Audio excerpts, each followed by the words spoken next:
నమస్కారం leader Bhaskar news కి స్వాగతం. హెడ్లైన్ చూద్దాం.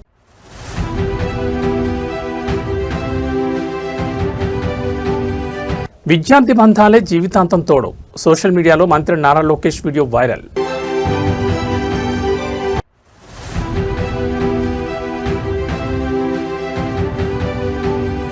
ఆలవరం కోడూరులో సీఎం చంద్రబాబు పర్యటన. నెట్ జీరో ఇల్లును ఆసక్తిగా పరిశీలించిన ముఖ్యమంత్రి.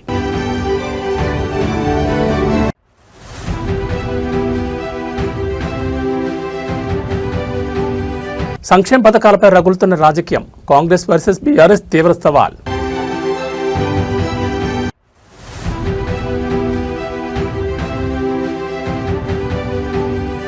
మాదాపూర్ ఆస్టన్ మార్టిన్ ప్రమాదంలో ఒడిశా యువతి దుర్మరణం. జనసేన పార్టీ ఎంపీ కుమారుడిపై కేసు నమోదు. ఇక డీటెయిల్స్ చూస్తే విద్యార్థి దశలో ఏర్పడే బంధాలు మరియు స్నేహాల విలువపై ఆంధ్రప్రదేశ్ విద్యాశాఖ మంత్రి నారా లోకేష్ ఆసక్తికర సందేశాన్ని పంచుకున్నారు. విద్యార్థి జీవితంలో సంపాదించుకునే మంచి స్నేహాలే జీవితాంతం తోడుగా నిలుస్తాయని పేర్కొన్నారు. పాఠశాల కళాశాల విద్యను అభ్యసిస్తున్న విషయంలో ఏర్పడే స్నేహాలు జీవితంలోని ప్రతి మైలురాయిబద్ద నిలకడగా ఉంటాయని వివరిస్తూ జేటీడీపీ అధికారిక ఖాతా ద్వారా విడుదల చేసిన ప్రత్యేక వీడియో ప్రస్తుతం సోషల్ మీడియాలో ట్రెండ్ అవుతోంది. విద్యార్థుల మానసిక వికాసం, బంధాల విలువలకు ప్రాధాన్యత ఇస్తూ లోకేష్ చేసిన వ్యాఖ్యలపై విద్యార్థులు మరియు నెటిజన్ల నుంచి విశేష స్పందన లభిస్తోంది.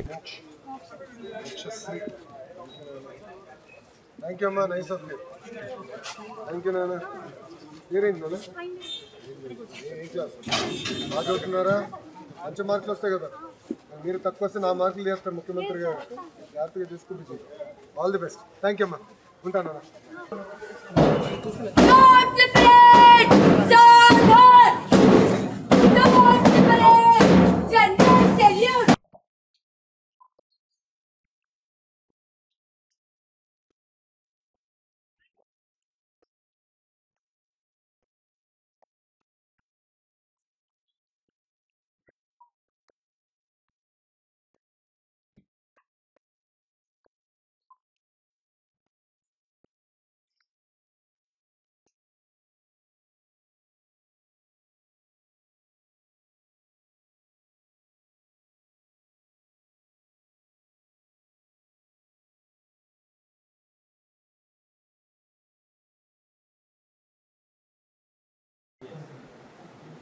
As I have given you the learning outcomes of this lesson, you might have observed that the students will be able to classify the elements as metals and non-metals.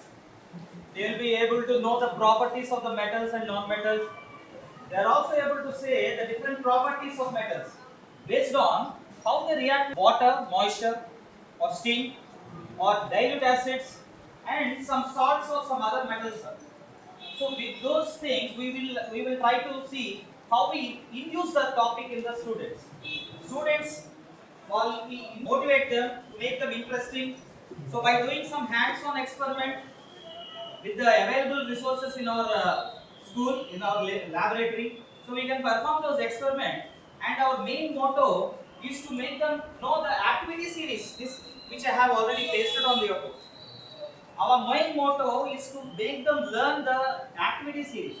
ఎలా వచ్చింది యాక్టివిటీ సిరీస్, ఎందుకు ఒకటి greater అయింది ఒకటి less అయింది, why అనే టాపిక్ని పిల్లలకి చెప్పాలంటే అందులో ఉన్న లాజిక్ని మనం ఎలాగ మనం ఇంట్రడ్యూస్ చేయాలి, పిల్లలకి ఎలాగ ఇన్కల్కేట్ చేయాలి అనే విషయం మీద కొన్ని ఎక్స్పెరిమెంట్స్, నేను ఒక 2 ఎక్స్పెరిమెంట్స్ ద్వారా మీకు నేను చేసి చూపించడానికి ప్రయత్నం చేస్తాను. ఇది మీరు స్కూల్కి వెళ్ళిన తర్వాత దీన్ని యాక్సెస్గా రిపీట్ చేయగలిగితే డెఫినెట్లీ పిల్లల్లో అందరూ చూస్తే చాలా ఆనందంగా ఉంది. ఎందుకంటే క్లస్టర్ మీటింగ్ నేను మొదటిసారి పాల్గొనడం జరుగుతుంది. ఎప్పుడు మేము రిఫార్మ్ తీసుకొద్దామనే ఆలోచనలో ఉన్నాం. నేను యువగలం పాదయాత్రలో కూడా అనేక మంది ఉపాధ్యాయుల్ని కలిశాను. నేరుగా ఇష్యూస్ తెలుసుకునే అవకాశం కలిగింది.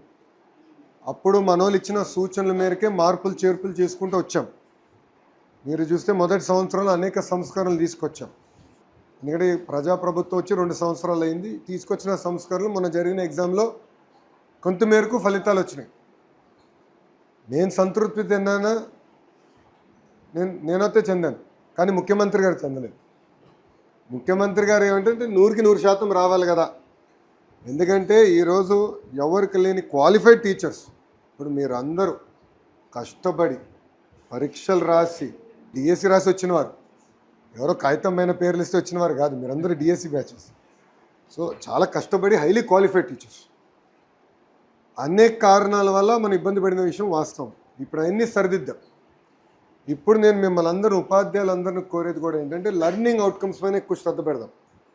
ఇప్పుడు మాస్టర్ గారు చెప్పారు ఎట్లా పిల్లల్ని ఆలోచపరిచే విధంగా ఎలా పాఠాలు చెప్పాలి, ప్రాక్టికల్ అప్లికేషన్స్కి ఎట్లా తీసుకెళ్ళాలి అనేది చాలా చాలా అవసరం.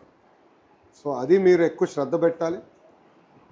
ఆంధ్రప్రదేశ్ రాష్ట్రంలో పర్యావరణ పరిరక్షణ, పచ్చదనం మరియు ఇంధన ఆదా లక్ష్యంగా చేపట్టిన స్వర్ణాంధ్ర స్వచ్ఛాంధ్ర కార్యక్రమంలో భాగంగా అనకాపల్లి జిల్లా మాడుగుల నియోజకవర్గం ఆలవరం కోడూరులో ముఖ్యమంత్రి చంద్రబాబు నాయుడు విస్తృతంగా పర్యటించారు. గ్రామంలోని జె మహేశ్వరరావు నివాసాన్ని సందర్శించిన సీఎం అక్కడ అమలవుతున్న నెట్ జీరో గృహ విధానాలను స్వయంగా పరిశీలించారు. మహేశ్వరరావు దంపతులు తమ ఇంట్లో ఏర్పాటు చేసుకున్న సోలార్ రూఫ్టాప్ ప్యానెళ్లు, వర్షపు నీటి నిల్వ వ్యవస్థ, కిచెన్ వేస్ట్ కాంపోస్టింగ్ మరియు టెర్రస్ గార్డెనింగ్ను సీఎం చంద్రబాబు ఆసక్తిగా తిలకించారు. పర్యావరణానికి హాని కలగకుండా విద్యుత్ బిల్లులు తగ్గించుకుంటూ జీరో వేస్ట్ విధానాలను సమర్థవంతంగా అమలు చేస్తున్న సదరు దంపతుల కృషిని ముఖ్యమంత్రి ప్రత్యేకంగా ప్రశంసించారు. ఈ సందర్భంగా సీఎం మాట్లాడుతూ రాష్ట్రంలోని ప్రతి గ్రామంలో ప్రతి ఇల్లు నెట్ జీరో విధానాన్ని అవలంబించేలా స్వచ్ఛాంధ్ర ఉద్యమాన్ని ముందుకు తీసుకెళ్తామని స్పష్టం చేశారు. హరితాంధ్రప్రదేశ్ నిర్మాణంలో ఇలాంటి వినూత్న ప్రయోగాలు చేసే కుటుంబాలే నిజమైన మార్గదర్శకులని వ్యాఖ్యానించారు. మహేశ్వరరావు సార్. నీ పేరమ్మా? ఏం చదువుకున్నావు మనం? నువ్వమ్మా ఎక్స్ప్లెయిన్ చేయి, నువ్వేం చేసావు మొత్తం నాకు. సార్ సోప్ పిట్ కట్టాం సార్. మనం వేస్ట్ వాటర్ వాడుతాం కదా సార్, అది భూమిలో ఇంకడానికి, గర్భజాలలో పెరగడానికి, మన నీరు వృధా అవ్వకుండా పెట్టి సోప్ పిట్లు కట్టాం సార్. రెండు అక్కడ బాత్రూమ్ నుంచి వచ్చిన వేస్ట్ వాటర్ ఒక సోప్ పిట్ సార్. నెక్స్ట్ ఇక్కడ మన రెండు కట్టాం సార్. దీంతో పాటు మనకు వర్మీ కంపోస్ట్ పిట్లు తయారు చేయించాం సార్. అవి సార్ వర్మీ కంపోస్ట్ ఇవి రెండు పిట్లు సార్. రెండు పిట్లు పెట్టాం. అవును సార్. తడి చెత్త మాత్రం వేస్తాం సార్. పుల్లిన స్వభావం అన్నీ అలాగే నెల రోజులకి ఎంత అయితే మన దగ్గర తడి చెత్త తయారవుతుంది వేసి దాన్ని నెల ఉంచుతాం సార్. అది నెల 15 రోజులకి వర్మీ కంపోస్ట్లో తయారవుతాయి. దాన్ని ఉంచి దీనికి ఇది ఫుల్ అయిపోయిన తర్వాత నుంచి దీనికి మళ్ళీ స్టార్ట్ చేస్తాం సార్. దాన్ని కంపోస్ట్ తయారైన తర్వాత మనం లోకల్గా సార్ ఉపయోగిస్తారు. కూరగాయలు వేసుకుంటాం, ఇవన్నీ ఉంటాయి సార్. అలాగే ఏదో టేస్ట్ నీట్గా ఉంది. ఇది మీకు కరివేపాక?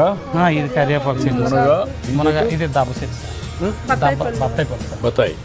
తెలంగాణలో ఉచిత విద్యుత్, సాగునీరు మరియు కళ్యాణ లక్ష్మి పథకాల అమలుపై కాంగ్రెస్ ప్రభుత్వం మరియు ప్రతిపక్ష బీఆర్ఎస్ మధ్య రాజకీయ యుద్ధం మరింత తీవ్రమైంది. క్షేత్రస్థాయిలో రైతు సంక్షేమం మరియు సంక్షేమ పథకాల లబ్ధిపై గ్రామాల్లో భిన్నమైన చర్చ నడుస్తోంది. గతంలో కేసీఆర్ ప్రభుత్వ హయాంలో పెళ్లైన నెల రోజుల్లోపే కళ్యాణ లక్ష్మి సహాయం అందేదని, ప్రస్తుత కాంగ్రెస్ పాలనలో 2 ఏళ్లైనా ఆర్థిక సహాయం అందడం లేదని పలువురు రైతులు, గ్రామస్తులు విమర్శలు గుప్పిస్తున్నారు. ఉచిత విద్యుత్, సాగునీరు, రైతు బంధు వంటి పథకాల విషయంలో కేసీఆర్ పాలనే నయమని, రైతులను ఇబ్బంది పెడుతున్న కాంగ్రెస్ సర్కారుకు రాబోయే రోజుల్లో ప్రజలే తగిన బుద్ధి చెప్తారని బీఆర్ఎస్ శ్రేణులు, పలువురు రైతన్నలు ఆవేదన వ్యక్తం చేస్తున్నారు. మరోవైపు కాంగ్రెస్ ప్రభుత్వం పథకాల పారదర్శకత కోసమే సమగ్ర పరిశీలన జరుపుతోందని, అర్హులైన ప్రతి ఒక్కరికి కళ్యాణ లక్ష్మితో పాటు తులం బంగారం హామీని కూడా నెరవేరుస్తామని అధికార పార్టీ నాయకులు స్పష్టం చేస్తున్నారు. గత ప్రభుత్వం బాకీ పెట్టిన బకాయిలను తీరుస్తూ రైతులకు రుణమాఫీ సమర్థవంతంగా పూర్తి చేస్తామని గుర్తు చేస్తున్నారు. ఇక మరి రైతులు రాజ్యం చేస్తున్నా నేనే 10 ఏళ్ళు కుర్చీ మీద ఉంటా అంటుండే రేవంత్ రెడ్డి. 10 ఏళ్ళు ఉండుడా? నీ మళ్ళీ తిరిగైతే చెప్తా నేను. ఇచ్చి రాడంట, రాడు. కుర్చీ మీద కూర్చుంటాడట. ఏ కుర్చీ మీద కూకున్నా రాడు బిడ్డ, రాడు. ఇక 10 ఏళ్ళు అంటే రాడు. ఇప్పుడు మాకు రైతుకు రామకోస వస్తుంది మంది బత్తాలకు. గదే పెద్ద ఫోన్ ఇంకోని బతిరాడు కాబట్టి నీ పేరు వేసినంటే ఆ నంబర్ మన దగ్గర ఉండదా, ఆయన పేరు ఉందో మళ్ళీ రాబట్టే ఆడు వానికి మిగిలి తీయబట్టే లేదా తగిలితే తెచ్చుకోపోమని బట్టి మళ్ళీ ఇప్పుడు ఇదే కోసం అవుతుంది మన పోతాలకు. యాప్ లేదు, ఏం లేదు. మంచిగా పోయినాం, కొనుకొచ్చుకున్నాం, ఆటోలు వేసుకొచ్చుకొని మంచిగా కరెంట్ కాడ వేసుకొని చల్లుకున్నాం. అది మాత్రం మంచిగా ఉండే. మరి నేనే మంచిగా ఎత్తున్నా, మహిళలకి బస్సులు ఫ్రీ ఇచ్చిన, తులం బంగారం ఇచ్చిన అంటుండు. లేదు లేదు, ఏ బంగారం లేదు. సాది మొబారకు, ఇది మొబారకు అన్నాడు. పైసలు వస్తలేవు ఈ వరకు లగ్గమై. హైదరాబాద్లోని మాదాపూర్ ఇనార్బిట్ మాల్ సమీపంలో జరిగిన ఘోర రోడ్డు ప్రమాదంలో ఒడిశాకు చెందిన 26 ఏళ్ల భారతీయ ముఖ్యులు మరణం చెందారు. ఈ ఘటనలో జనసేన రాజ్యసభ ఎంపీ లింగంనేని రమేష్ కుమారుడు సంజుష్ ఆస్టన్ మార్టిన్ కారుతో ఢీకొట్టినట్లు పోలీసులు కేసు నమోదు చేయడం, నిందితులపై కఠిన చర్యలు తీసుకోవాలంటూ సోషల్ మీడియాలో విమర్శలు వెల్లువెత్తడంతో ఈ వ్యవహారం రాజకీయ దుమారం రేపుతోంది. ఈ ప్రమాదంలో తీవ్రంగా గాయపడిన భారతీయ ముఖ్యుని వెంటనే ఆసుపత్రికి తరలించినప్పటికీ ఆమె ప్రాణాలు కాపాడలేకపోయారు. ఈ ఘటనపై ప్రతిపక్షాలు మరియు నెటిజన్లు స్పందిస్తూ గతంలో సెలబ్రిటీల విషయంలో కఠిన వ్యాఖ్యలు చేసిన ప్రభుత్వం అధికార కూటమి ఎంపీ కుమారుడి విషయంలో ఏ విధంగా వ్యవహరిస్తోందో అని ప్రశ్నిస్తున్నారు. బిఎన్ఎస్ 106(1) కింద కేసు నమోదు చేసి తగిన చర్యలు తీసుకోవడంలో ఆలస్యం ఎందుకు జరుగుతోందని సోషల్ మీడియా వేదికగా నిలదీస్తున్నారు. అయితే ఈ విమర్శలపై సైబరాబాద్ పోలీసులు స్పందిస్తూ చట్ట ప్రకారమే చర్యలు తీసుకుంటున్నామని, సదరు నేరం వేలుబుల్ పరిధిలోకి రావడం వల్ల నిందితుడికి నోటీసులు జారీ చేస్తామని స్పష్టం చేశారు. ప్రమాద సమయంలో మద్యం లేదా డ్రగ్స్ సేవించలేదని సైంటిఫిక్ పరీక్షలు తేలిందని వివరించారు. మరోవైపు నిందితుడు సంజుష్ కూడా తాను ఘటనా స్థలంలో నుండి పారిపోలేదని, బాధితులను ఆసుపత్రికి తరలించారని తెలిపారు. तब डीसीपी आके सीधा हटा के इनके जो भी है सब सिक्योरिटी वाले पुलिस को हैंड ओवर कर देके डीसीपी जाके हीरो को बोल दिए कि भाई तुम तुरंत निकलना, नहीं है तो हम लोग अरेस्ट करना पड़ता, क्योंकि 2 लाश गिर गए बाहर, आप यहाँ पर थिएटर में बैठ के तमाशा किए तो ये कंट्रोल नहीं होने वाले हैं, हम नहीं सुनने वाले हैं, आपको अरेस्ट करके पुलिस स्टेशन लेकर जाना पड़ता, आप तो निकलो। जबरदस्ती से वो हीरो को हमारा डीसीपी वो लॉ एंड ऑर्डर सिचुएशन देकर उनको बाहर लेकर आए। बाहर गाड़ी में बिठाने के बाद फिर जाते होकर फिर रूफटॉप निकाल के फिर लोगों को ऐसा कर रहा, तो ये कैसे इंसान है, हम लोग क्या बोलना है सर, मुझे तो समझ में नहीं आ रहा। मैं बाहर ये बोल भी नहीं सकता हूं, अगर कुर्सी में बैठकर खामोश भी नहीं बैठ सकता हूं, तो ऐसे इंसान भी आजकल दुनिया में है, फिर भी हम హైదరాబాద్ నగర తరహాలో చెన్నైలో ఎత్తైన ఆకాశహార్యాలు, భారీ కట్టడాలు ఎందుకు నిర్మించలేకపోతున్నామన్న అంశంపై తమిళనాడు నివేదికలు మరియు ప్లానింగ్ నిబంధనల ఆధారంగా కీలక నిర్ణయం తీసుకున్నారు. దశాబ్దాలుగా ఉన్న కాలం చెల్లిన నిబంధనలను సవరిస్తూ సీఎండీఏ స్థాయిలోని ఎత్తైన భవనాల నిర్మాణానికి వేగంగా అనుమతులు ఇచ్చేలా ప్రభుత్వం ఆదేశాలు జారీ చేసింది. గతంలో చెన్నైలో హైరైజ్ బిల్డింగ్స్ నిర్మాణ అనుమతుల కోసం ప్రభుత్వ కమిటీ చుట్టూ తిరగాల్సి రావడం, సుదీర్ఘ ప్రక్రియ వల్ల బిల్డర్లు క్షితిజ సమాంతర విస్తరణకే ప్రాధాన్యత ఇచ్చేవారు. అయితే హైదరాబాద్లో అపరిమిత ఎఫ్ఎస్ఐ ఉండడం వల్ల అక్కడ 40 నుండి 50 అంతస్తుల భవనాలు వేగంగా రూపుదిద్దుకున్నాయి. చెన్నైలో కూడా భూమి కొరతను అధిగమించి వర్టికల్ గ్రోత్ను ప్రోత్సహించడానికి మెట్రో కారిడార్లు మరియు ప్రధాన రహదారుల వెంట ప్రీమియం ఎఫ్ఎస్ఐ పెంచేలా ప్రణాళికలు సిద్ధం చేశారు. ఇకపై ఎత్తైన భవనాల నిర్మాణ అనుమతుల కోసం విడిగా ప్రభుత్వ అనుమతుల వరకు వేచి చూడకుండా సీఎండీఏ ఉన్నత స్థాయి ప్యానెల్ ద్వారా నేరుగా అనుమతులు ఇచ్చే విధానాన్ని సమర్థవంతం చేశారు. నిబంధనలు సరళీకరించడం ద్వారా నగరంలో పచ్చదనం, ఓపెన్ స్పేస్ పెరగడంతో పాటు ఐటీ, రియల్ ఎస్టేట్ రంగాల్లో భారీ పెట్టుబడులు వస్తాయని బిల్డర్లు ఆశాభావం వ్యక్తం చేస్తున్నారు. நம்ம நான்லாம் வெளியூர் போகும்போதெல்லாம் நான் நினைப்பேன், ஹைதராபாத்லாம் பெரிய ஹைடெக் சிட்டியோட பெரிய பெரிய இதெல்லாம் இருக்கும், கச்சிபவுலின்னு ஒரு ஏரியாலாம் இருக்கும். அந்த ஏரியாலாம் நீங்க போனீங்கன்னா அப்படியே கம்ப்ளீட்டா டிஃப்ரெண்ட் வேர்ல்டு மாதிரி இருக்கும். ஸோ அந்த மாதிரியெல்லாம் ஏன் நம்ம வந்து சென்னைக்கு வரல அப்படின்னு நான் வந்து யோசிச்சுட்டே இருப்பேன். அதை வந்து நம்ம மாண்புமிகு முதலமைச்சருக்கு சொல்லும் போது இங்க வந்து ஒரு இவ்வளோ ஹைட்டு தான் இருக்கணும் அப்படின்னு சொல்லி ஒரு இது இருக்கு பில்டிங்ஸ்லாம். ஸோ அந்த ரிலீஃபை வந்து உடனே எடுத்து விட்டு மீதி ஜிசிசிலாம் வரணும், ஐடி கம்பெனிஸ்லாம் வரணும். ஏன்னா சோஷியல் இன்ஃப்ராஸ்ட்ரக்சர்ன்றது ரொம்ப ரொம்ப முக்கியமான ஒன்று. ஸோ இந்த மாதிரி பல முன்னெடுப்பு வந்து நம்மளுடைய கவர்மெண்ட் பண்ணிக்கிட்டு இருக்கு. கண்டிப்பா இங்க இருக்க இளைஞர்கள் இன்னைக்கு ஜாப் அப்படின்றத மட்டும் இல்லாம நீங்களும் ஒரு பெரிய ஆண்டர்பிரனர் ஆகி பல பேருக்கு வேலை கொடுக்கணும் அப்படின்னு சொல்லி కాకినాడ జిల్లాలోని ఒక మహిళా నర్సింగ్ కాలేజ్ హాస్టల్లో చిన్న మొబైల్ ఫోన్ పోవడం తీవ్ర ఉద్రిక్తత దారితీసింది. స్థానిక విద్యార్థులు మరియు ఈశాన్య రాష్ట్రాలకు చెందిన విద్యార్థుల మధ్య తీవ్ర వాగ్వాదం జరిగి పరస్పరం చెప్పులు, బకెట్లు మరియు కర్రలతో దాడులు చేసుకునే వరకు వెళ్లింది. ఈ ఘర్షణలో పలువురు విద్యార్థులకు స్వల్ప గాయాలయ్యాయి. ఈ ఘటనకు సంబంధించిన సమాచారం మణిపూర్ మాజీ ముఖ్యమంత్రి ఎన్ బీరేన్ సింగ్ దృష్టికి వెళ్లడంతో ఆయన వెంటనే స్పందించారు. దీంతో కాకినాడ జిల్లా కలెక్టర్ మరియు జిల్లా ఎస్పీ హుటాహుటిన కాలేజ్ హాస్టల్ చేరుకున్నారు. ఇరు వర్గాల విద్యార్థులతో మాట్లాడి గొడవ గల కారణాలు తెలుసుకుని పరిస్థితిని అదుపులోకి తీసుకొచ్చారు. ఈశాన్య రాష్ట్రాల విద్యార్థుల భద్రతను దృష్టిలో ఉంచుకుని ఎలాంటి అవాంఛనీయ సంఘటనలు జరగకుండా అధికారులు వారికి ప్రత్యేక వసతి సదుపాయాలు కల్పించారు. హాస్టల్లో భద్రతను కట్టుదిట్టం చేశామని, విద్యార్థులు ప్రశాంతంగా చదువుకునేలా చర్యలు తీసుకుంటున్నామని జిల్లా యంత్రాంగం స్పష్టం చేసింది.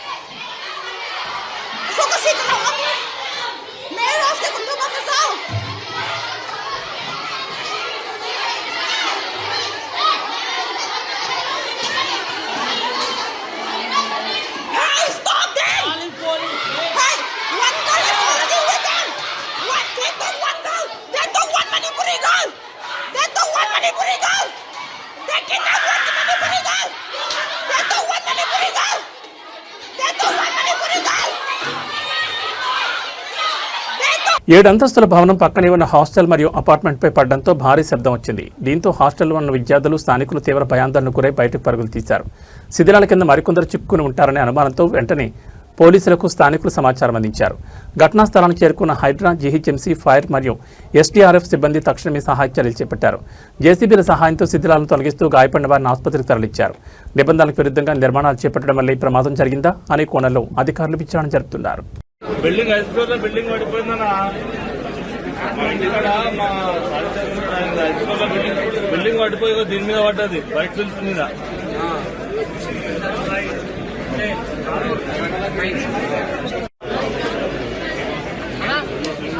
అన్నా వైర్ చూసి జాగ్రత్త.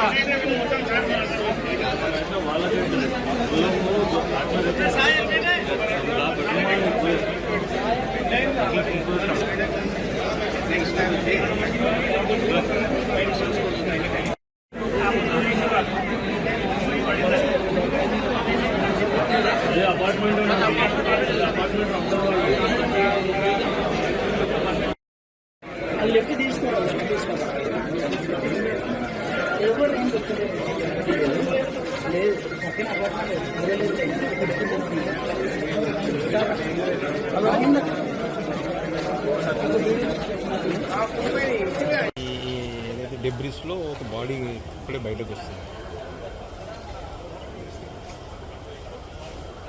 మహారాష్ట్ర రాజధాని ముంబైలోని భులేశ్వర్లో గణేష్ ఉత్సవాల ఆగమన ఊరేగింపులో ఘోర ప్రమాదం సంభవించింది.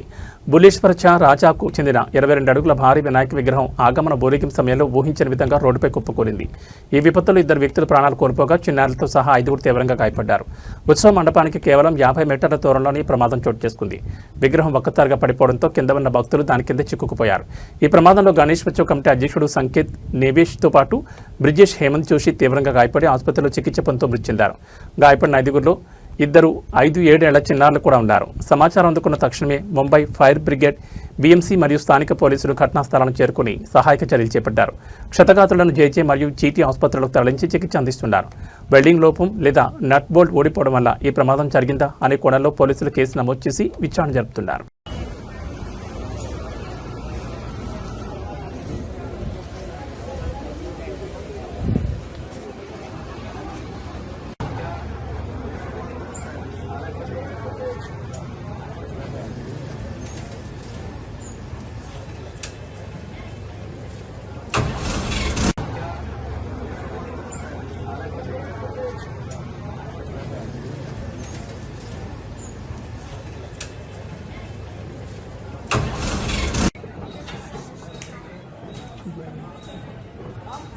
न्यूज वाली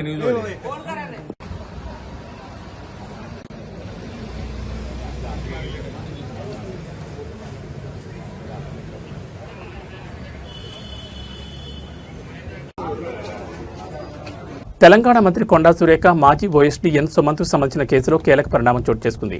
తెల్లాపూర్లోని సుమంత్ నివాసం వద్ద ఆయన డ్రైవర్ను పోలీసులు అదుపులో తీసుకుని అరెస్ట్ చేశారు. ఓ వ్యాపారిని 10 కోట్లు డిమాండ్ చేస్తూ ఇనుపరాడ్లతో దారుణంగా దాడి చేసిన ఘటనలో ఈ అరెస్ట్ జరిగింది. సమాచారం ప్రకారం ఒక రియల్టర్ వ్యాపారిని 10 కోట్లు ఇవ్వాలని బెదిరించడమే కాకుండా మాట వినకపోవడంతో జూబ్లీహిల్స్లోని ఒక కార్యాలయంలో ఇనుపరాడ్లతో దాడి చేసి తీవ్రంగా గాయపరిచారని ఆరోపణలొచ్చాయి.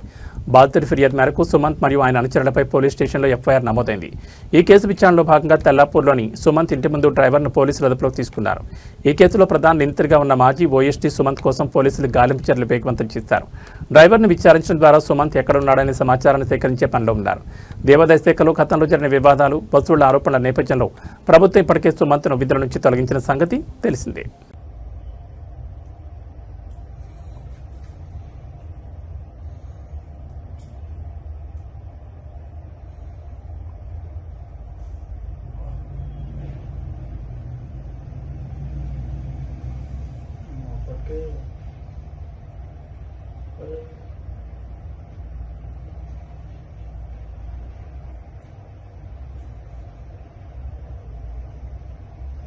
కేజీఎఫ్ సంచలనం తర్వాత రాకింగ్ స్టార్ యష్ నటిస్తున్న భారీ చిత్రం టాక్సీ.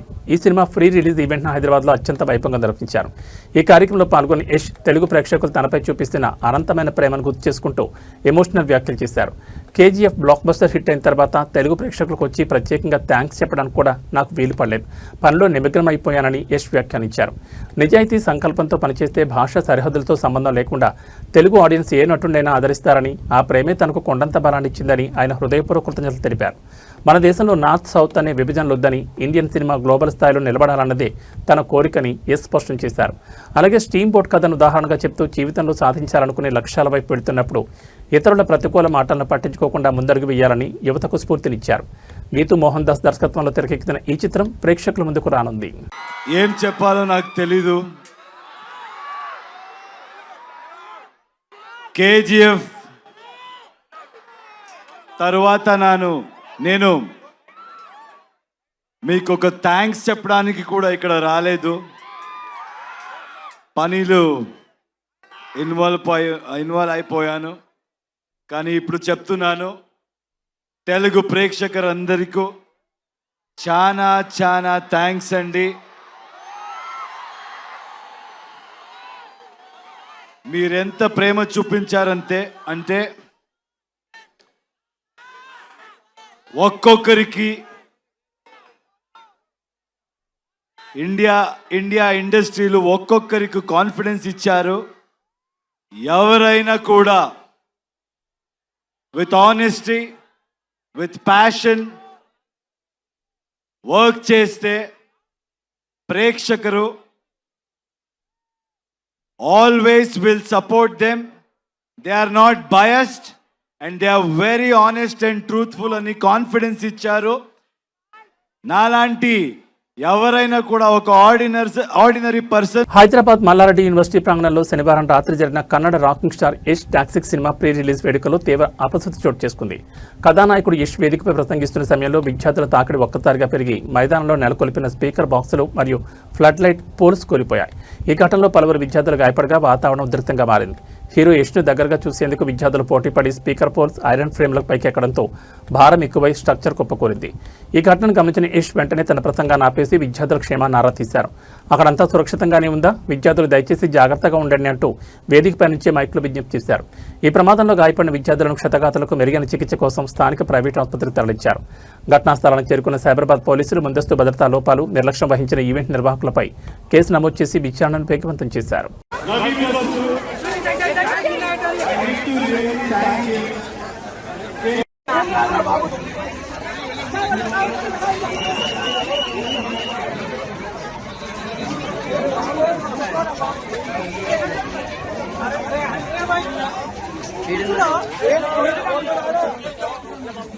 మహారాష్ట్రలోని ఛత్రపతి సంభాజీనగర్లో చిన్న పట్టుదల ఒకే కుటుంబంలో 3 ప్రాణాలు పలుకుంది. కవాడియా కొండపై సూసైడ్ పాయింట్ వద్ద కొడుకుని వెనక్కి రప్పించేందుకు కన్నీళ్లతో ప్రాధేయపడిన కన్నతల్లి ఆవేదన నెట్జన్ల హృదయాలు పిండేస్తోంది. చివరికి కొడుకు లోయలోకి దూకడం, అతన్ని కాపాడే క్రమంలో తండ్రి, ఆ తర్వాత తల్లి కూడా లోయలో పడి ప్రాణాలు కోల్పోవడం తీవ్ర విషాదాన్ని నింపింది. సమాచారం ప్రకారం 19 ఏళ్ల కునాల్ అనే యువకుడు కొత్త ఐఫోన్ కావాలని ఇంట్లో పట్టుబట్టాడు. దానికి తల్లిదండ్రులు నిరాకరించడంతో కోపంతో వాలుజ్ సమీపంలోని కవాడియా కొండపైకి చేరుకుని ఆత్మహత్యకు సిద్ధమయ్యాడు. అక్కడికి చేరుకున్న తల్లి సంగీత, తండ్రి మురళీధర్ సుమారు 3 గంటల పాటు కొడుకు నచ్చజెప్పే ప్రయత్నం చేశారు. నీకోసం నా మంగళసూత్రం కూడా తీసి అమ్మేస్తా, మీ నాన్నను వదిలేసి నీతోనే ఉంటా, నన్ను వదిలి వెళ్లొద్దు అంటూ ఆ తల్లి కన్నీళ్లతో కాళ్లా వెళ్లపడింది. స్థానిక సర్పంచ్ మరియు పోలీసులు కూడా బాలుని కాపాడని ప్రయత్నించారు. అయితే కొడుకును పట్టుకుని వెనక్కి లాగే క్రమంలో తండ్రి తోటి లోయలోకి జారిపడిపోయాడు. కళ్ల ముందే భర్త, కొడుకు లోయలో పడిపోవడంతో ఆ కూరను తట్టుకోలేకపోయిన తల్లి కూడా తీవ్ర మనస్తాపంతో కొండపై నుంచి కిందకు దూకేసింది. రాళ్లపై పడ్డంతో 3 అక్కడికక్కడే మృతి చెందారు.